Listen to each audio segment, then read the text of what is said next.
अखंडमंडलाकारं व्याप्तं येन चराचरं तत्पदं दर्शितं येन तस्मै श्री गुरुवे नमः। अज्ञानान्धस्य लोकस्य ज्ञानाञ्जनशलाकया चक्षुरुन्मीलितं येन तस्मै श्री गुरुवे नमः। अध्यात्म विश्व विज्ञान यूट्यूब चैनल पर हम सब उपस्थित हैं और सर्वांग योग युक्ति के द्वारा विश्वरूप परमात्मा का प्रत्यक्ष यथार्थ दर्शन और उस विश्व विराट की अनन्य भाव से अपने वर्ण कर्म के द्वारा सेवा करने के लिए हम सब प्रयत्नशील थे, है और रहेंगे। क्योंकि जिस परमात्मा को खोजने के लिए ये सारे मत पंथ संप्रदाय ग्रंथ निर्माण हुए हैं, उसका परिचय शब्दों से नहीं मिल सकता। सद्गुरु युक्ति ही विश्वरूप परमात्मा का परिचय कराने में समर्थ है, ये हम अपने स्वानुभव से जानते हैं। लेकिन क्षर अक्षर पुरुषोत्तम इतना कहने से या इतनी जानकारी रखने से ही क्या हम विश्वरूप परमात्मा की सेवा में संलग्न हो जाएंगे? और यदि संलग्न भी होंगे तो उस भक्ति में द्वैत रहेगा, मैं और वो, और द्वैत में अनन्य भाव सिद्ध नहीं होता। अनन्य भाव सिद्ध होने के लिए मैं ही हूँ, मेरा ही अंग है, मैं ही सब में हूँ और सब मुझ में ही है, ये भूमिका जब तक अनुभव योग युक्ति से हम में स्थायी नहीं होगी तब तक सर्वांग योग का सच्चा आनंद प्रसन्नता हम प्राप्त नहीं कर सकते। और ये हम अपने अनुभव से भी कह सकते हैं, क्योंकि कोई भी जानकारी सर्वप्रथम हमारी बुद्धि में आती है। बुद्धि में आती है कान के द्वारा, श्रवण से हमारे मस्तिष्क में आता है।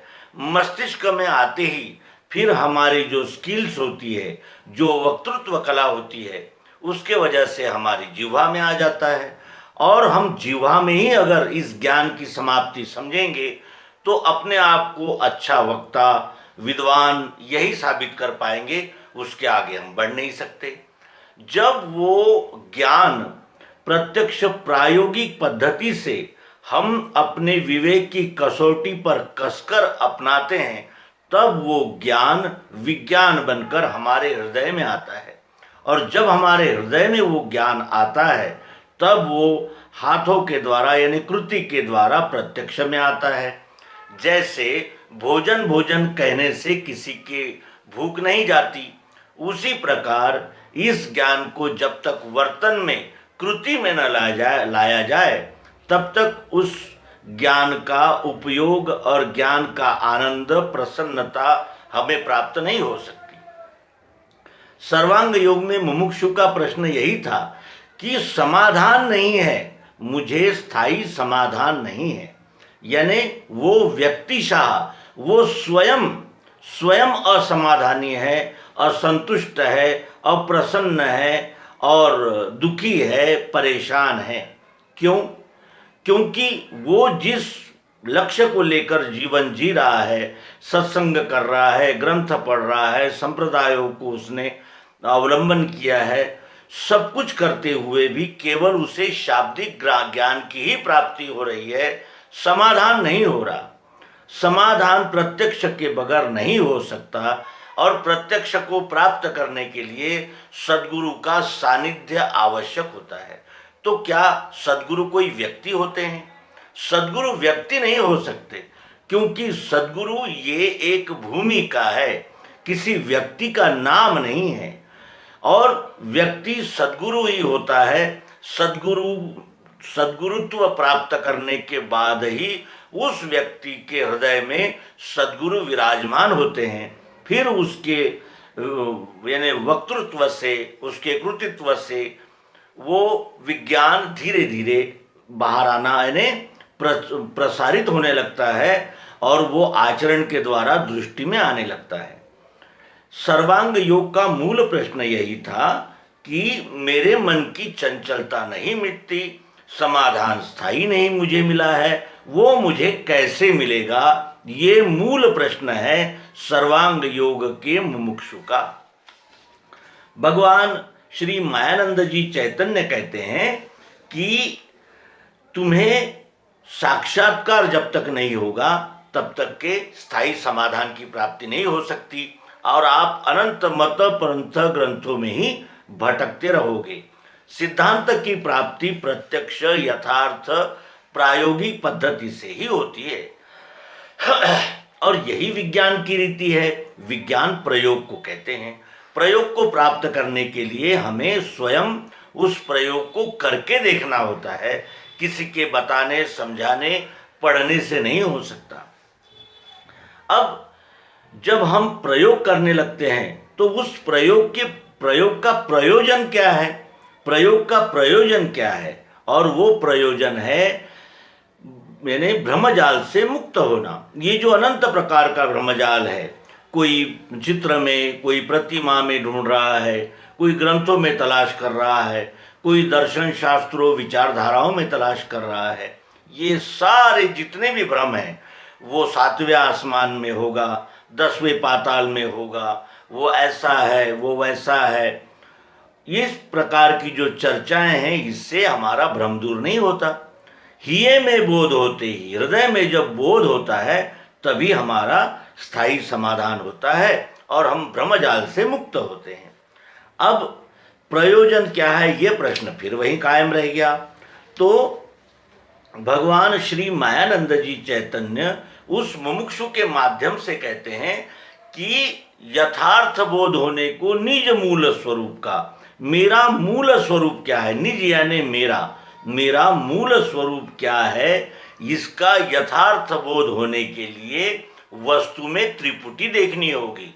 यानी वस्तु का विश्लेषण करके वो वस्तु किस तरह त्रिपुटीमय है, इसका खुलासा सद्गुरु के द्वारा प्रायोगिक पद्धति से प्राप्त करना होगा। और तभी जब हम इस त्रिपुटी के द्वारा विश्व वस्तु को जान लेते हैं तभी हम भ्रम से मुक्त भी हो सकते हैं और स्थायी समाधान को प्राप्त भी कर सकते हैं। सर्वांग योग को प्राप्त करने के लिए हमारे पास कुछ साधन उपलब्ध है, उन साधनों का ही उपयोग करना होगा हमें, क्योंकि यदि हम उन साधनों का उपयोग नहीं करेंगे तो फिर हमें अन्य लोगों के अनुभवों पर आश्रित रहना होगा और भरोसा कभी भी दगा दे सकता है। भरोसा तभी योग्य माना जाता है जब हम उस भरोसे को अपने विवेक के कसौटी पर कसकर और जांच परख कर अपनाते हैं। तभी हमें निसर्गतः 5 ज्ञानेंद्रियां मन, बुद्धि, चित्त और अहंकार प्राप्त है और ये 8 साधन हमारे पास सदैव है। ये किसी से उधार मांगने की बात नहीं है, न किसी के सामने याचना करने की बात है। इन चीज़ों के लिए न हमें किसी मत, पंथ, संप्रदाय, ग्रंथ के शरण में जाने की भी आवश्यकता नहीं है।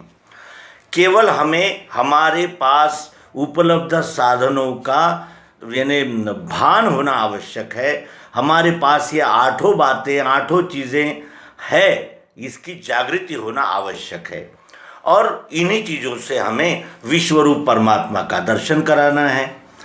और ये दर्शन क्यों कराना है, इसके विषय में भगवान श्री मायानंद जी चैतन्य हमें 4थे अध्याय में बताते हैं कि मन और इंद्रियां ये अपने अपने स्वधर्म को जब जान जाते हैं तब इन स्वधर्मों के विषय में हम जागृत हो जाते हैं कि ये सत्य है। आँखों से रूप दिखता है जो सर्वत्र है, कानों से शब्द सुनाई देता है जो सर्वत्र है, नाक से गंध, जिह्वा से रस और त्वचा से स्पर्श का अनुभव सर्वत्र आता है। मन से 3 गुणों का अनुभव आता है। ये हम प्रयोग में जानते हैं, ये किसी के बताने से हम विश्वास नहीं करते, प्रयोग में जानते हैं, यानी हम स्वयं साक्षी होते हैं तभी इसका हमें अनुभव मिलता है। और ये सब क्यों प्राप्त हुए हैं, इसके विषय में सद्गुरु श्री मायानंद जी चैतन्य जागृति देते हैं कि हमें ये सब कुछ मिला है स्वरूप बोध के लिए।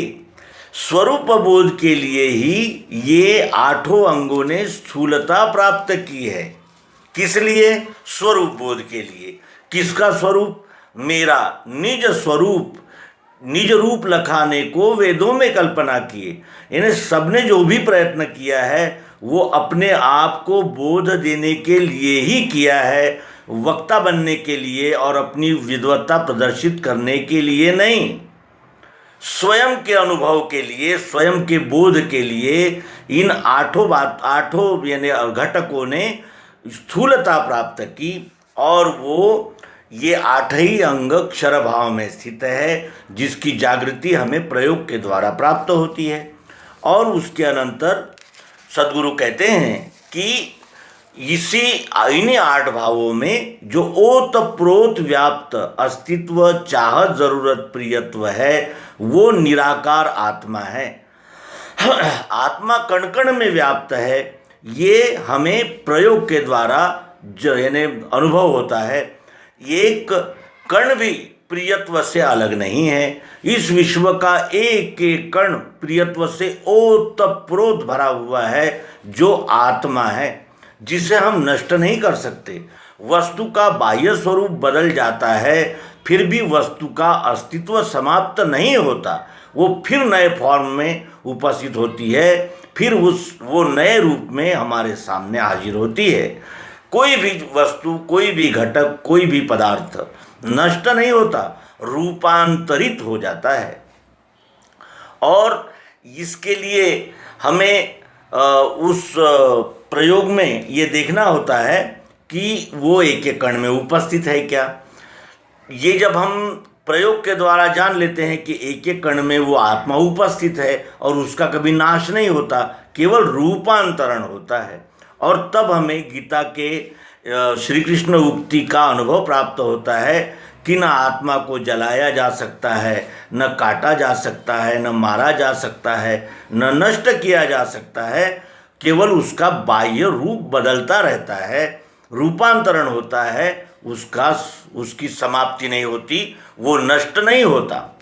और ये जब प्राप्त होता है तब फिर नाम का अनुभव आता है हमें, क्योंकि प्रत्येक वस्तु का कोई न कोई नाम होता है, नाम का ही रूप होता है, नाम ही वस्तु का यानी जिसे कहते हैं कि अनुभूति कराते हैं। और वस्तु का नाम होता है, और वस्तु यानी जिसका नाम होता है वो वस्तु होती है, और कोई भी वस्तु अगर है तो उसका कोई न कोई नाम होता है। नाम में साकार भाव जो अष्टधा है, शब्द, स्पर्श, रूप, रसगंध, सतोगुण, रजोगुण, तमोगुण, और निराकार भाव अस्तित्व, चाहत, जरूरत, प्रियत्व, इन दोनों का नाम में लय होता है। यह हम प्रत्यक्ष जानते हैं। और उसके अनंतर सद्गुरु कहते हैं कि ये अष्टांग साकार है, और उस निराकार यानी जो सर्वत्र व्यापी चाहत, जरूरत, प्रियत्व है, उसका कोई एक रूप नहीं है। लोहा कितने रूपों का होता है, लकड़ी किस रूप की है, उसी प्रकार उसी आत्मा ने अनंत शरीर धारण किए हैं, अनंत रूपों में वही एक आत्मा प्रकट हुई है। ये हम प्रत्यक्ष फिर जानने लगते हैं। जब हमारी बुद्धि में ये स्थित हो जाता है कि एक ही वस्तु में ये तीनों भाव, क्षर यानी साकार अष्टधा, अक्षर निराकार मिठास, और नाम इन दोनों को लय करने वाला पुरुषोत्तम भाव नाम, ये एक ही वस्तु में कल्पित किए गए तीन भाव है। वस्तु तो एक ही है, वस्तु को जानने के लिए ये तीन भाव विश्लेषित किए थे हमने, ये हमारे ध्यान में आता है। और तभी हमें वेदों का स्वरूप ध्यान में आता है कि निज रूप लखाने को वेदों में ये तीन प्रकार की कल्पना की गई थी। और इस प्रकार की तीनों कल्पनाएं एक वस्तु के जानने के लिए ही की गई थी। ये जब बुद्धि में स्थित हो जाता है कि मैं ही संपूर्ण विश्व हूँ, शब्द सर्व ओर है तो यहाँ भी है, वहाँ भी है, स्पर्श यहाँ है तो यहाँ है, सर्वत्र है। इस प्रकार जब बुद्धि में ये स्थित हो जाता है कि मैं ही संपूर्ण विश्व हूँ, और ये अनुभव जब अकंप रूप से हमारे मैंने चित्त में बुद्धि में स्थिर हो जाता है, तब द्वैत चला जाता है और हमारी बुद्धि समत्व में स्थित हो जाती है, स्थिर हो जाती है। और वो जब स्थिर हो जाती है, इस प्रकार की भूमिका, इस प्रकार सत्य जब हमारे हृदय में स्थिर हो जाता है, तभी हमें अनन्य भक्ति की प्रेरणा मिलती है। मैं विश्व से अलग नहीं हूँ, विश्व मुझसे अलग नहीं है, मैं ही विश्व का अंश हूँ, अंश अंशी भाव से मैं भी विश्व का एक अंग ही हूँ, मैं ही विश्व हूँ। ये भूमिका जब स्थिर हो जाती है, तब तब वो मायानंद जी चैतन्य, इन्होंने जो सर्वांग योग का प्रयोजन बताया गया है वो सिद्ध होता है, और वो है मायानंद ने अपना निज रूप लखा दिया। अपने निज रूप की जागृति प्राप्त करने के लिए ही सर्वांग योग का प्रयोजन है मित्रों। इसलिए हमें सर्वांग योग को केवल वक्तृत्व देने के लिए या अपनी विद्वत्ता प्रदर्शित करने के लिए सर्वांग योग का प्रयोजन नहीं है। तो सर्वांग योग का प्रयोजन अपने निज रूप का दर्शन कराने के लिए, अपने निज रूप को प्राप्त कराने के लिए, करने के लिए ही है। और इसीलिए इस सर्वांग योग का हमें यानी उपलब्धि हुई है। इस बात की जागृति रखकर ही हमें सर्वांग योग को प्राप्त करना होगा। सर्वांग योग ये हमारे निज रूप की जागृति देने के लिए ही सद्गुरु ने दी हुई युक्ति है। ये निवेदित करते हुए इस अंक को विराम देंगे। नर्मदे हर। सद्गुरु भगवान की जय।